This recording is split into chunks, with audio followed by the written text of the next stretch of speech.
सबसे पहले संत गाडगे जी महाराज के चरणों में अपनी श्रद्धा सुमन अर्पित करता हूँ। उनकी 150वीं जयंती के अवसर पर पूरे देश में अलग अलग जगहों पे आयोजन किया जा रहा है। भव्य तरीके से उनका जयंती समारोह मनाया जा रहा है और आप सब लोग जो आज उनकी स्मृति में, उनकी याद में यहाँ इकट्ठा हुए हैं, आप सबको हृदय से आभार व्यक्त करना चाहता हूँ कि आपने मुझे यहाँ पर बुलाया और कहने का अपनी बात कहने का। मंच पे आसीन पूजा नरेश बाल्यान जी जो यहाँ प्रत्याशी भी थी, और ठीक कहा देशराज भाई ने कि हम लोग इनको विधायक मान के ही चलते हैं, क्योंकि हमारे छोटे भाई नरेश बाल्यान जी ने इस क्षेत्र की जबरदस्त सेवा की 10 साल विधायक के लिए। और ये कोई कहने की बात नहीं है, किसी से छिपी हुई बात नहीं है, आप सब लोग जानते हैं। और आज किन्हीं कारणों से उनको जबरदस्ती झूठे मामलों में फंसा के जेल में डाल के रखा गया है। मैं भी जेल में रहा। सच बोलना इस सरकार में सबसे बड़ा अपराध हो गया है। आप अगर कुछ सच बोलते हैं, किसी के लिए लड़ते हैं, गरीब आदमी के लिए आवाज उठाते हैं, लोगों के लिए काम करते हैं, तो एक ही हथियार है, पकड़ के सबको जेल में डालो। उसकी कोई चिंता नहीं करनी है। जेल मुकदमे से डरे बगैर समाज के उत्थान के लिए लड़ते रहना है। मुझे लगता है संत गाडगे जी से यही प्रेरणा हम लोगों को मिली है और यही सच्ची श्रद्धांजलि होगी। हमारे बीच में देशराज राघव जी हैं, इस क्षेत्र के पार्षद, दीपक बोरा जी निगम पार्षद, दौलत पवार जी निगम पार्षद, और कमेटी के सभी सदस्यों का मैं बहुत बहुत आभारी हूँ। साथियों और दोस्तों, मुझसे पहले अभी पूजा जी ने कहा कि उन्होंने शिक्षा के लिए काम किया। क्या उद्देश्य था उनके जीवन का, संत गाडगे जी के जीवन का? परोपकार, लोगों की सेवा, मानव की सेवा। और उनका जो जीवन आप पूरा पढ़ेंगे तो उसका एक ही सार निकल के आता है कि मानव की सेवा ही दुनिया का सबसे बड़ा धर्म है। इससे बड़ा कोई धर्म नहीं। शिक्षा के जरिए, स्वच्छता के जरिए, भेदभाव खत्म करके समाज को एक रास्ता दिखाने वाले ऐसे महान संत गाडगे जी को मैं सर झुका के नमन करता हूं।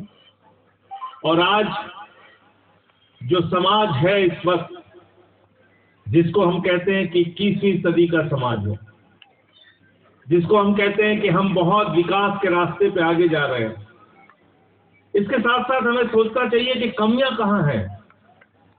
आज जब हम कहते हैं कि हम बहुत आगे जा रहे हैं, लेकिन आजादी के 80 साल के बाद भी जब मैं देखता हूं कि उत्तर प्रदेश के काकोरी में पासी समाज के बुजुर्ग को मंदिर के सीढ़ियों पर पेशाब चटवाई गई, जब मैं ये देखता हूं कि बुलंदशहर में सीआरपीएफ के एक जवान को उसकी शादी में घोड़ी पर नहीं बैठने दिया गया क्योंकि वो दलित समाज से था, जब ये मैं देखता हूं कि एटा इटावा मैनपुरी के इलाके में कथावाचक की चोटी काट दी जाती है क्योंकि वो किसी विशेष समाज से नहीं आता, तो मन को पीड़ा होती है। और तब ये लगता है कि संत गाडगे जी का संदेश आज भी उतना ही प्रासंगिक है जितना 1876 के उनके पैदा होने के बाद उन्होंने जीवन में जो काम किया, आज भी उतना प्रासंगिक है।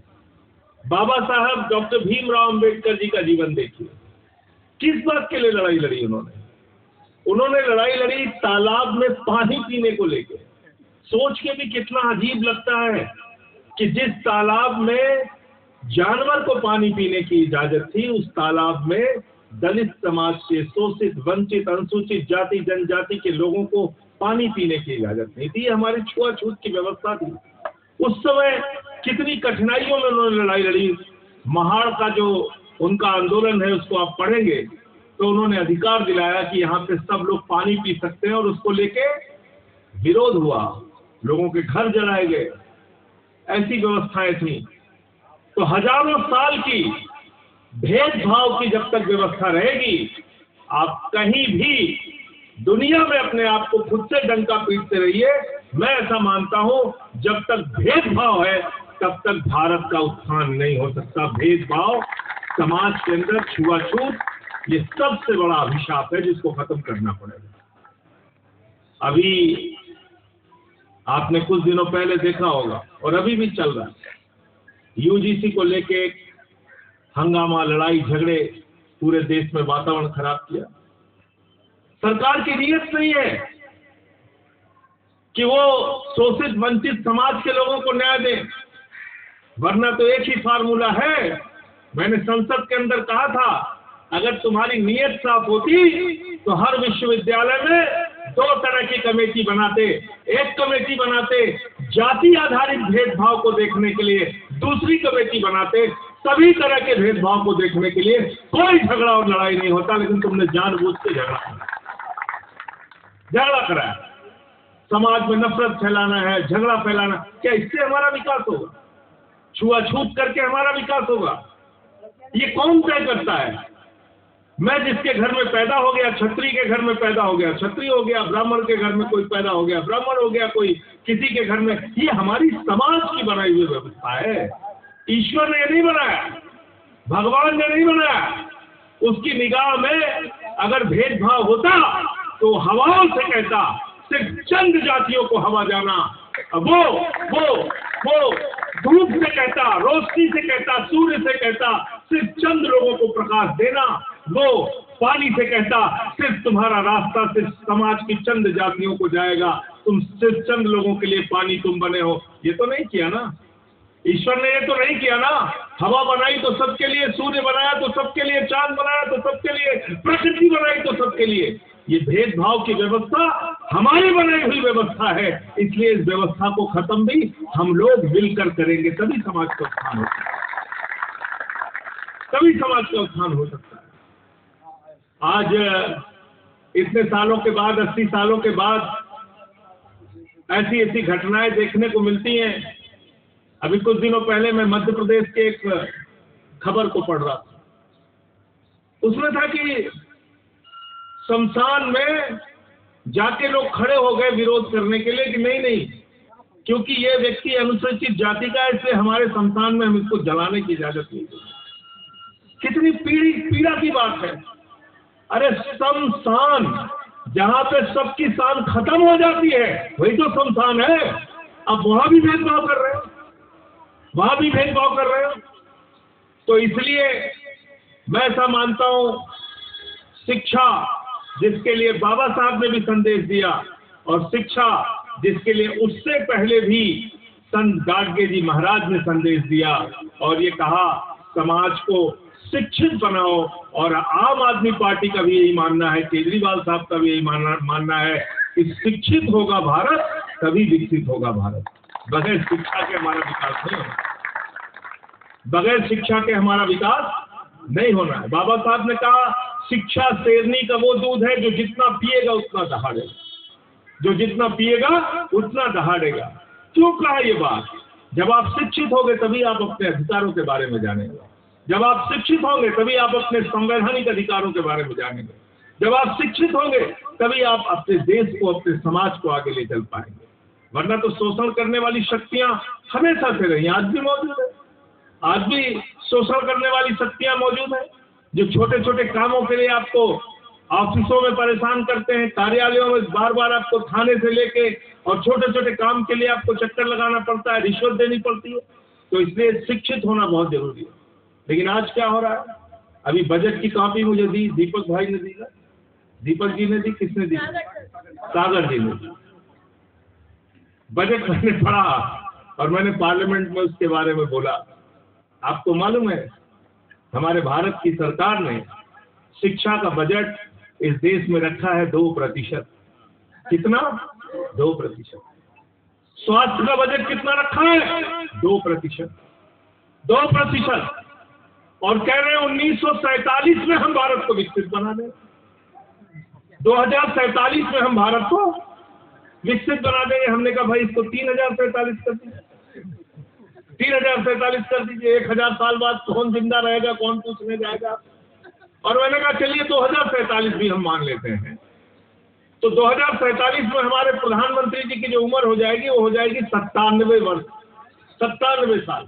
तो 97 साल की उम्र में अगर देशराज राघव जाएंगे और कहेंगे कि प्रधानमंत्री जी भारत तो विकसित हुआ नहीं, तो कहेंगे बूढ़े आदमी को परेशान करके चले, तुम्हें कोई काम नहीं है।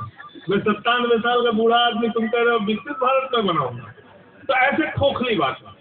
अशिक्षित भारत रह के विकसित भारत नहीं हो सकता, अस्वस्थ भारत रह के विकसित भारत नहीं हो सकता। अगर भारत को विकसित बनाना है तो शिक्षित बनाना होगा, स्वस्थ बनाना होगा, तभी भारत विकसित हो सकता है। हम जिस दिल्ली में रह रहे हैं, 1 साल पूरे हो गए, कैसे कैसे नमूने बैठे हैं, सत्ता में कहने की जरूरत नहीं है। एक मुख्यमंत्री है जिन्होंने इस पवित्र स्थान का उद्घाटन किया, एक मुख्यमंत्री मौजूदा है, उनके बारे में क्या कहा जाए। वो कह रही हैं कि हमारा मंत्री कूड़े के पहाड़ पर जाता है और कहता है तेरे को जाना होगा भाई। तो मैंने कहा भैया, कूड़ा हटाने के लिए झाड़ू चलानी पड़ती है तब कूड़ा जाता है, ऐसे नहीं जाता जो कूड़ा, उसके लिए झाड़ू चलानी पड़ती है कूड़ा हटाने के लिए। फिर उनको AQI का मतलब नहीं मालूम। जिस प्रदेश के मुख्यमंत्री का AQI का, एयर क्वालिटी इंडेक्स का मतलब नहीं मालूम, उनको मालूम नहीं है। और वो प्रदेश की मुख्यमंत्री है उस प्रदेश की जहां प्रदूषण की सबसे बड़ी गंभीर समस्या है। 4 इंजन की सरकार इस वक्त चल रही है, नहीं काम कर रहे हैं। इसलिए नहीं काम कर रहे हैं क्योंकि नीयत साफ नहीं है। और नीयत साफ इसलिए नहीं है, एक बात याद रखना, नेताओं की नकेल जनता के पास होती है, जनता के पास। जिस दिन आप चाहोगे बड़ी से बड़ी सत्ता, ठीक हो जाएगी। इसको ठीक करने की ताकत आपके हाथ में है। इसी उंगली में जब स्याही लगती है ना, वही सबसे बड़ी ताकत है। लेकिन दुर्भाग्य से उसको गलत कामों में इस्तेमाल किया जा रहा है, गलत कामों में। आपको हिंदू मुसलमान के चक्कर में ऐसा फंसा दिया गया है, अपने अधिकारों के बारे में तो आप सोच ही नहीं पाते। अपने अधिकारों के बारे में आप सोच नहीं पाते। आपको रोजगार चाहिए, आपको जीवन में बिजली, पानी, शिक्षा, स्वास्थ्य की व्यवस्था चाहिए, आपको महंगाई से छुटकारा चाहिए, आपको बेरोजगारी से छुटकारा चाहिए, आपकी कृषि का दाम बढ़ना चाहिए, आपको पक्के मकान होने चाहिए। ये सारे सवालों में तो बात ही नहीं हो पाती, क्योंकि दिन रात आपको बताते रहते भैया हिंदू खतरे में, हिंदू खतरे में, सब लोग इकट्ठा हो जाओ। मैंने एक दिन पूछा पार्लियामेंट में, मैंने कहा भैया प्रधानमंत्री हिंदू, गृह मंत्री हिंदू, शिक्षा मंत्री हिंदू, स्वास्थ्य मंत्री हिंदू, वित्त मंत्री हिंदू, रक्षा मंत्री हिंदू, योगी बाबा जैसे कई मुख्यमंत्री हिंदू, सारे IAS हिंदू, सारे IPS हिंदू, सारे PCS हिंदू। सब कुछ के बाद अगर हिंदू खतरे में है तो चुल्लू भर पानी में नाक रगड़ के इस्तीफा दे दो, तुम्हें सत्ता में रहने का अधिकार, तुम्हारी सत्ता खतरे में है, हिंदू खतरे में नहीं है। लेकिन आपको उलझा के रखा हुआ, आपको उलझा के रखा हुआ। आपके आरक्षण का विरोध कभी किसी मुसलमान को करते हुए देखा आपने? देखा हो तो बताइए, आप किया कभी? नहीं करते। अभी UGC में आपको मुसलमान निकल के आया, भाई नहीं नहीं दलितों को उनका अधिकार नहीं मिलना चाहिए, वंचितों को, कभी देखा आपने? नहीं। लेकिन आपको बताते हैं सबसे बड़ा खतरा मुसलमान है। दूसरा खतरा कौन है? पाकिस्तान।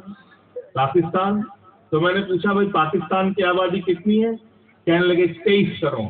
हमने कहा हमारा यूपी वाला ही अकेले उससे आ गया, 25 करोड़ तो हमारे यहाँ अकेले बैठे हैं, अकेले 25 करोड़। हमने कहा बजट कितना है पाकिस्तान का? तो कहने लगे 6,15,000 करोड़। और उत्तर प्रदेश का बजट कितना है? 9 लाख करोड़। कितना अकेले एक प्रदेश का बजट? 9 लाख करोड़। ऐसे पाकिस्तान से आपको दिन रात डराते लगते हैं। तो ये डरा कर कब तक राजनीति होगी? डरा कर कब तक आपसे आपका वोट लिया जाता रहेगा? इस बात को जरा गंभीरता से सोचिए। डरा कर जो लोग राजनीति करते हैं उनसे आपको बचना होगा। ऐसे नेताओं के साथ आपको चलना पड़ेगा जो आपकी जिंदगी में बदलाव की बात करते हैं। और ऐसा नेता दिल्ली के अंदर मैं दावे के साथ कह सकता हूं, अरविंद केजरीवाल ने जो व्यवस्था दिल्ली में लागू की, पूरी दुनिया और पूरा देश उसका उदाहरण दे रहा है। मोहल्ला क्लिनिक, फ्री बिजली, फ्री पानी, उच्च स्तरीय शिक्षा की व्यवस्था, ऐसे ऐसे सरकारी स्कूलों में एथलीट के ग्राउंड बनाए जो विश्व स्तरीय एथलीट के ग्राउंड बनाए, हॉकी के ग्राउंड बनाए। कोई कल्पना कर सकता था? सरकारी स्कूल में एयर कंडीशन कमरे बनाए बच्चों की पढ़ाई के लिए। इतना सारा काम किया। तो अपने मुद्दों पर ध्यान रखिए। आपका भला कैसे हो सकता है उसके बारे में सोचिए। मैं एक बात ये जानता हूं, दिल से मानता हूं कि नफरत की राजनीति से तो आपका भला नहीं हो सकता। नफरत की राजनीति से आपका भला नहीं हो सकता। वो जादू दिखाने वाले होते ना चौराहे पे, ये देखो वो हो रहा है, वो देखो, आप ऊपर देखते रहते, नीचे जेब कट जाती है। तो उस तरीके के लोग आ गए इस देश की राजनीति में। उनसे थोड़ा सावधान रहना पड़ेगा आपको, उनसे सावधान रहना पड़ेगा। ये जो आपको दुनिया भर का झूठ, एक तो व्हाट्सएप, एक मैंने कहा एक जगह, मैंने कहा भाई हम लोग जब बचपन में धीरे धीरे बड़े हो रहे थे, समझदार हुए, तो हमने सुना इलाहाबाद विश्वविद्यालय, लखनऊ विश्वविद्यालय, अलीगढ़ मुस्लिम विश्वविद्यालय, बनारस हिंदू विश्वविद्यालय। हमने कहा जब से इस देश में बीजेपी आई है, एक नया विश्वविद्यालय शुरू हो गया, व्हाट्सएप विश्वविद्यालय। व्हाट्सएप विश्वविद्यालय, और कैसा कैसा ज्ञान मिलता है उसमें। हमारे प्रधानमंत्री जी गए बिहार में, कहने लगे जब सिकंदर बिहार में आया था तो बिहारियों ने मार के भगाया था। बिहारियों ने कहा भैया सिकंदर कभी बिहार में नहीं आया, सिकंदर बिहार में आए। गए संत कबीर नगर, कहने लगे संत कबीर जी, बाबा गुरु नानक देव जी, बाबा गोरखनाथ जी एक साथ बैठ बैठ के मीटिंग करते थे। पीछे से किसी ने कहा अरे उनके जीवन में 100 साल का अंतर है, कैसे एक साथ मीटिंग करते थे। कहते नाली के गैस से चाय बना लीजिए। ऐसे ऐसे तमाम ज्ञान आपको देते रहते हैं, इनसे बचिए। अपने बच्चों के अंदर वैज्ञानिक सोच पैदा कीजिए, अपने बच्चों के अंदर समझदारी पैदा कीजिए। और ये कहाँ से आएगी? बाबा साहब के संदेश से आएगी। ये कहाँ से आएगा? संत गाडगे जी महाराज के संदेश से आएगा कि शिक्षित बनो तभी विकसित बनोगे। शिक्षा का जो संदेश, गांव गांव में शिक्षा फैलाने का जो संदेश संत गाडगे जी महाराज जी ने दिया, उस काम को आगे आप लोग भी बढ़ाइए अपनी संस्था के माध्यम से, और उसमें कार्यकर्ता के रूप में, अपने भाई के रूप में, जहां भी आप मेरी जब जरूरत समझेंगे आपके साथ खड़ा रहूंगा। हमारी पार्टी के लोग तो पहले से ही आपके साथ हैं। हम सब लोग मिलकर आपके इस मिशन को आगे बढ़ाने का काम करेंगे। सेवा के कार्य, परोपकार के कार्य, शिक्षा के कार्य, स्वास्थ्य के कार्य, सफाई के काम, जो कार्यक्रम अभी मैं पढ़ रहा था वो पर्चा जरा दीजिए। ये बहुत अच्छा संदेश लिखा है, बहुत संक्षेप में मैं इसको अंत में पढ़ के अपनी बात खत्म करूं। देखिए कितनी ये उन लोगों के यहाँ जो सत्ता में है, इनसे कभी संदेश मिलता है आपको? हम तो पूछ रहे थे कि भैया तुम्हारा तो बहुत खून का, क्या नारा लगाते हैं, जिस हिंदू का खून न खौला खून नहीं वो। 1 लाख सरकारी स्कूल बंद हो गए थे पूजा जी, 1 लाख सरकारी स्कूल। हम वो पार्टी है जो सरकारी स्कूलों को अच्छा बनाने के लिए काम करते हैं। एक ऐसी पार्टी है इस देश में जिसने 1 लाख सरकारी स्कूल बंद कर दिए और किसी हिंदू का खून नहीं खोला देश में। कोई बजरंग दल वाला, विश्व हिंदू परिषद वाला, कोई आरएसएस वाला विरोध करने नहीं गया कि आपने हमारे बच्चों के सरकारी स्कूल क्यों बंद कर दिए। जिन सरकारी स्कूलों में दलितों के, शोषितों के, वंचितों के, आदिवासियों के, पिछड़ों के बच्चे पढ़ते हैं, वो हिंदू नहीं है, उनके लिए आवाज नहीं उठानी चाहिए। उत्तर प्रदेश में अस्पतालों में आप जाइए, मोमबत्ती में ऑपरेशन होता है, किसी हिंदू का खून नहीं खोलता, कोई नहीं बोलता। टूटी सड़कों पे लोग चलते हैं, पानी की टंकियां टूट जाती हैं, फ्लाईओवर टूट जाता है, उद्घाटन से पहले पुल गिर जाता है, किसी को इन बातों में गुस्सा नहीं आता। क्यों? क्योंकि इन बातों से उनको वोट नहीं मिलना है। वो भी जानते हैं आपको सिर्फ एक ही नारा देना है, बस भाई जिस हिंदू का खून न खौला, आप भी अपना उसी में लग जाते हैं। इससे बचाना होगा समाज को, इससे बचाना होगा। वैज्ञानिक सोच पैदा करनी होगी। अभी AI समिट किया ना, पूरी दुनिया में छूटी हुई भारत की, पूरी दुनिया में। वहां पे एक गलगोटिया इंस्टीट्यूट वाला, वो एक अपना चीन का कुत्ता लेके आ गया, यांत्रिक कुकुर, उसको रवीश कुमार जी ने नाम दिया। अब बताइए वहां पे भारत की आप बेइज्जती करा रहे हैं, चीन का सामान दिखा के अपना बता रहे हैं। तो इसलिए अंतर्राष्ट्रीय स्तर पर, राष्ट्रीय स्तर पर हमारी छवि कहां पहुंच रही है? वो इन संदेशों से बनेगा समाज। जो नफरत फैलाने वाले हैं उनके संदेश से समाज नहीं बनेगा, संत गाडगे जी के संदेश से समाज बनेगा, भारत आगे जाएगा। क्या लिखा है इसमें? भूखे को अन्न दो, प्यासे को पानी पिलाओ, निवस्त को कपड़े दो, गरीब बच्चों को शिक्षा दो, बेघरों को आश्रय दो, अंधे निशक्त जन एवं रोगियों का उपचार कराओ, बेकारों को नौकरी दिलाओ, पशु पक्षियों को सुरक्षा करो, गरीब युवक युवतियों का विवाह कराओ, निराश और दुखी जनों की हिम्मत बढ़ाओ। ये है उस महापुरुष का संदेश जिसकी जयंती आप लोग मनाने के लिए यहाँ पर इकट्ठा हुए।